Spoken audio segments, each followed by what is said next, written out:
ధన్యవాదాలు సార్. గౌరవనీయులైన వైద్య ఆరోగ్య శాఖ మంత్రులు దామోదర్ రాజనరసింహ గారి సందేశం.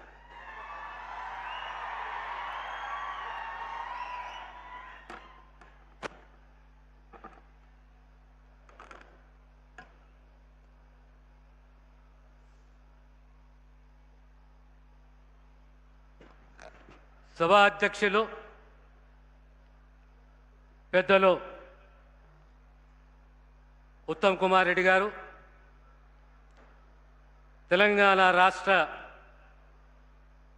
ముఖ్యమంత్రి, మనందరి ప్రియతమ నాయకుడు రేవంత్ రెడ్డి గారు,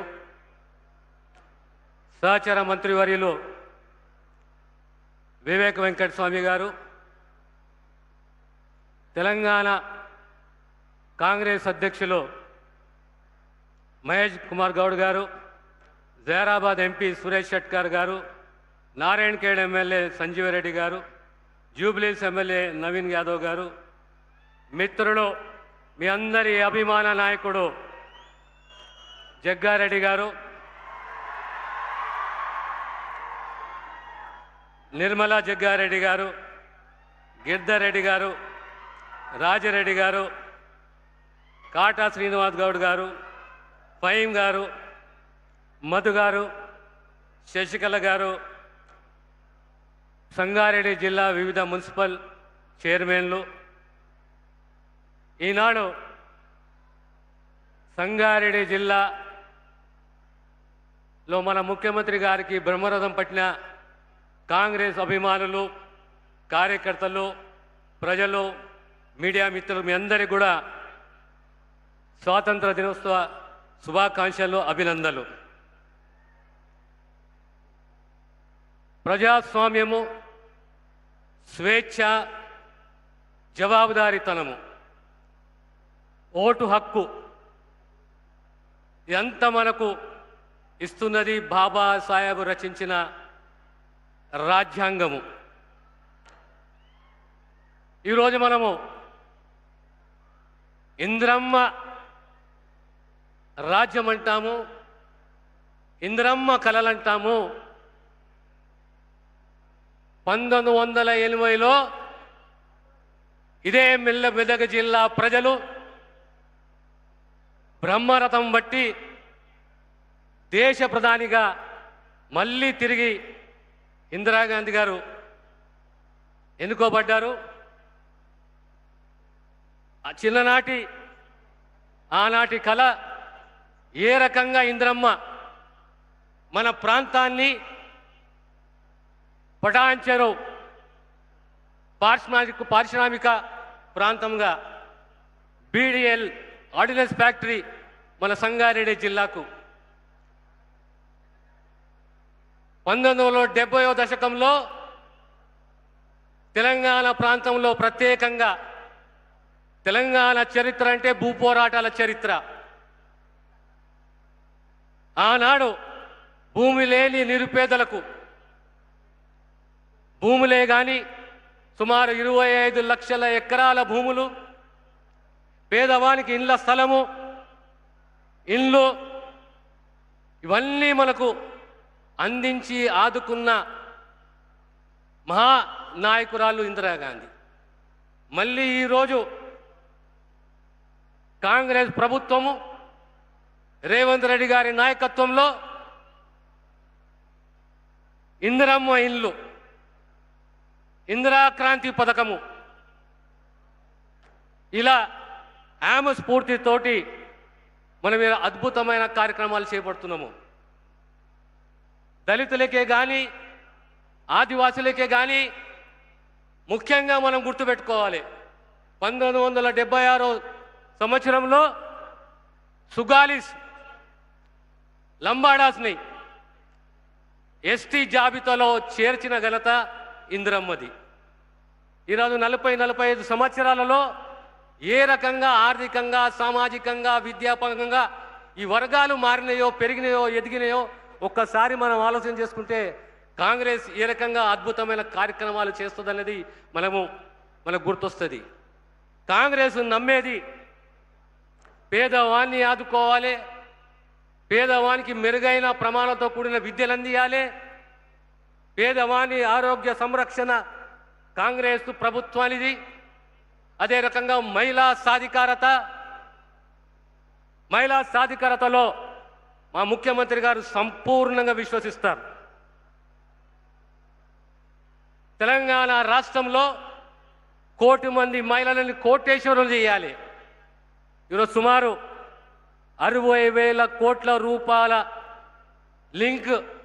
బ్యాంక్ లింకేజ్ ద్వారా రుణాలు ఇవ్వడము, మళ్ళీ తిరిగి వారు సకాలంలో చెల్లిస్తే వారి యొక్క వడ్డీ డబ్బులు ప్రభుత్వం చెల్లించడము, సుమారు 1,500 కోట్ల రూపాయల వరకు ఈరోజు వడ్డీ లేని రుణాలు తిరిగి మహిళలకు అందించిన చరిత్ర అంటే కాంగ్రెస్ ప్రభుత్వాన్ని, రేవంత్ రెడ్డి గారిది.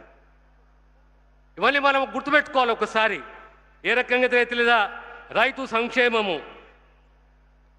అదే రకంగా జాతీయ స్థాయిలో కాంగ్రెస్ పార్టీ అద్భుతమైన చట్టాలను తీసుకొచ్చింది. ఈరోజు మన్రేగా చట్టము, పేదవాడు వలసపోకూడదు, పేదవానికి ఊర్లోనే ఉపాధి కల్పించాలి. అదే రకంగా పేదవాడు చదువుకోవాలి, right to education, right to information, food security act, ఇవన్నీ తీసుకొచ్చిన గొప్ప యాక్ట్ అన్ని కూడా కాంగ్రెస్యే. అందులో భాగమే ఈరోజు విద్యాపరంగా ప్రత్యేకంగా ప్రీ ప్రైమరీ స్కూల్సే కానీ, తెలంగాణ పబ్లిక్ స్కూల్సే కానీ, ఇంటగ్రేటెడ్ స్కూల్సే కానీ నైపుణ్యముతో కూడిన విద్యని పేదవానికి అందించాలి అనే తపన కాంగ్రెస్ ప్రభుత్వాన్ని, ముఖ్యమంత్రి గారిది. అదే రకంగా ఆరోగ్యశ్రీలో కని విని ఎరగని రీతిలో ఏ కుటుంబమే కానీ ఆరోగ్యశ్రీ కార్డు ఉంటే ఖచ్చితంగా ఆర్థికంగా బాసటగా నిలబడుతున్నది కాంగ్రెస్ ప్రభుత్వము. ఇలా నిమ్సే కానీ, ఎంఎన్జే కానీ, ఎల్ఓసి 5 లక్షల ఎల్ఓసి, 10 లక్షల ఎల్ఓసి, 3 లక్షల ఎల్ఓసి, ఆ పేద కుటుంబాన్ని ఆరోగ్యపరంగా కాపాడుకునే బాధ్యత మా కాంగ్రెస్ ప్రభుత్వానిది. 5 లక్షలు ఉన్న ఆరోగ్యశ్రీని ఈరోజు 10 లక్షలకు పెంచిన చరిత్ర కూడా కాంగ్రెస్ ప్రభుత్వానిది. అదే రకంగా కొత్త టిమ్స్ 17వ తేదీన ముఖ్యమంత్రి గారి చేతుల మీదుగా ప్రారంభించబోతున్నాము. Telangana institute of medical sciences doctor Marri Chennareddy గారి పేరు మీద. ఇలాంటి అద్భుతమైనది పేదవానికి కావలసినది ఏంది? విద్య, వైద్యము, సామాజిక భద్రత, సాధికారత, మహిళా సాధికారత. ఈరోజు 70,000 పోస్టులను భర్తీ చేస్తే అందులో వైద్య శాఖకు సంబంధించి 16,000 పోస్టులను భర్తీ చేస్తే అందులో సుమారు 10,000 మంది నర్సులు, 10,000 మంది నర్సులు, ప్రతి తాలూకాకు, ప్రతి జిల్లా హెడ్ క్వార్టర్స్కు ఒక నర్సింగ్ కాలేజ్, ప్రతి గ్రామంలో ఒక నర్సింగ్ ఆఫీసర్ ఉండాలనే తపన మా రేవంత్ రెడ్డి గారిది. కనుక ఈరోజు 10,000 మంది నర్సింగ్ ఆఫీసర్లు, మళ్ళీ రాబోయేది ఏఎన్ఎం పోస్టులు. కనుక వైద్యపరంగా ఎలాంటి శస్త్రచికిత్స అయినా 1835 రకాల సర్జరీస్లు ఈరోజు మనము ప్రభుత్వ పరంగా చేపడుతున్నాము. పేదవాన్ని కాపాడుకునే బాధ్యత మా ప్రభుత్వానిది. అదే రకంగా రేషన్ కార్డులు, food security act 2013 food security act. Telangana రాష్ట్రం ఏర్పడ్డది 2014లో. ఆ 9.5 సంవత్సరాల టీఆర్ఎస్ పాలనలో ఎక్కడ కూడా ఒక కొత్త రేషన్ కార్డు ఇవ్వలేదు. ఇంటికి వచ్చిన కోడలే కానీ, అల్లుడే కానీ, బిడ్డ వలసపోయినా ఎక్కడ కూడా పేరు నమోదు కాలేదు.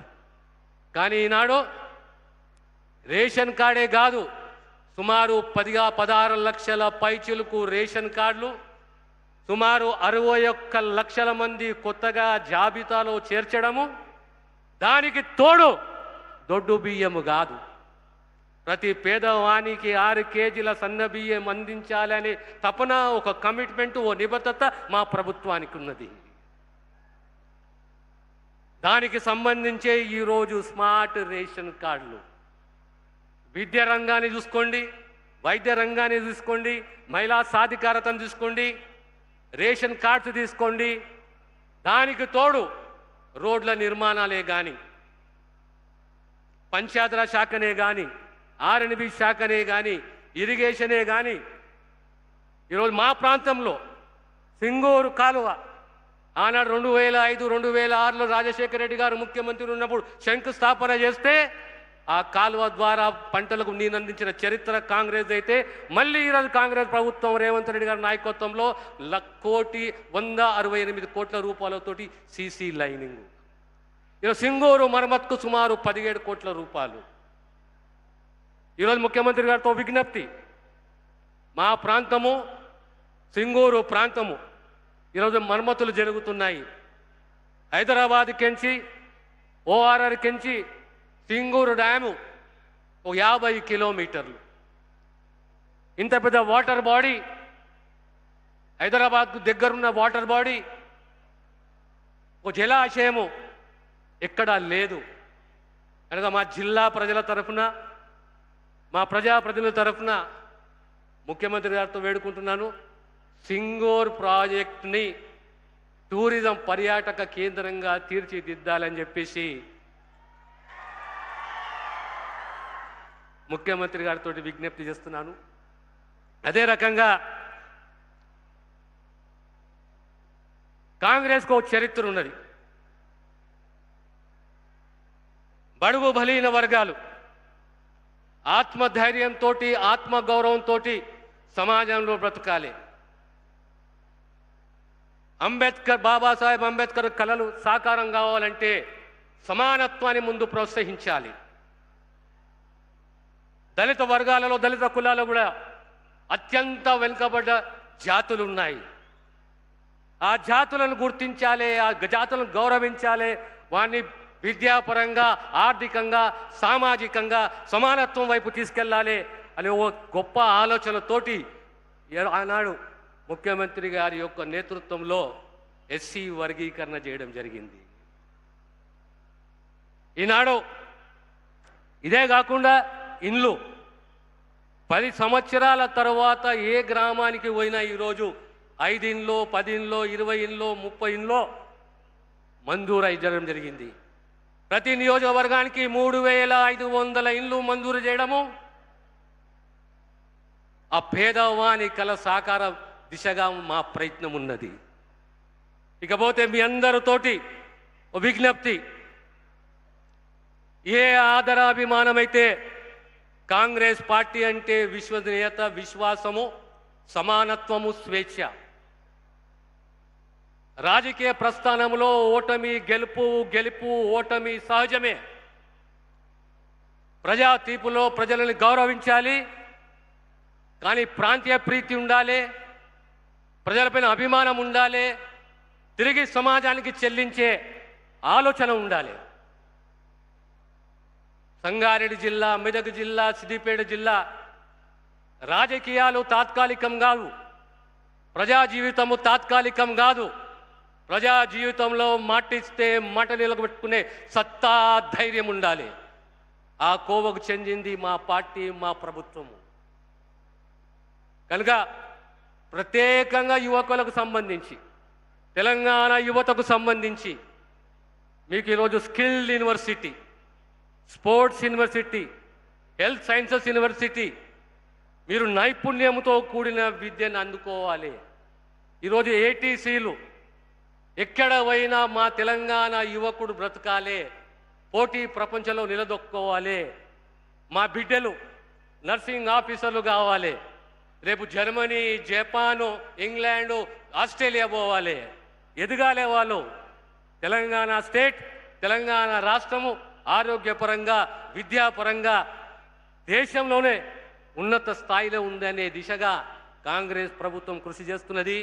మీరందరూ ఇంత గొప్పగా ఈరోజు ఆ అభిమానంతో, విశ్వసనీయతతోటి మన నాయకులకి స్వాగతం పలికినందుకు మీకు మరొక్కసారి హృదయపూర్వకంగా ధన్యవాదాలు తెలియజేస్తూ, ప్రత్యేకంగా నా మిత్రుడు జగ్గారెడ్డి గారికి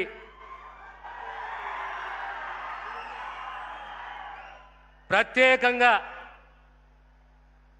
జగ్గారెడ్డి గారికి, కాంగ్రెస్ పార్టీకి ఏ విశ్వాసము, ఏ నమ్మకంతో మీద ప్రేమతోటి స్వాగతం పలికిర్రో జగ్గారెడ్డి గారి నాయకత్వంలో మరొకసారి మీకు హృదయపూర్వక అభినందనలు తెలియజేస్తూ సెలవు తీసుకుంటాను. ధన్యవాదాలు సార్.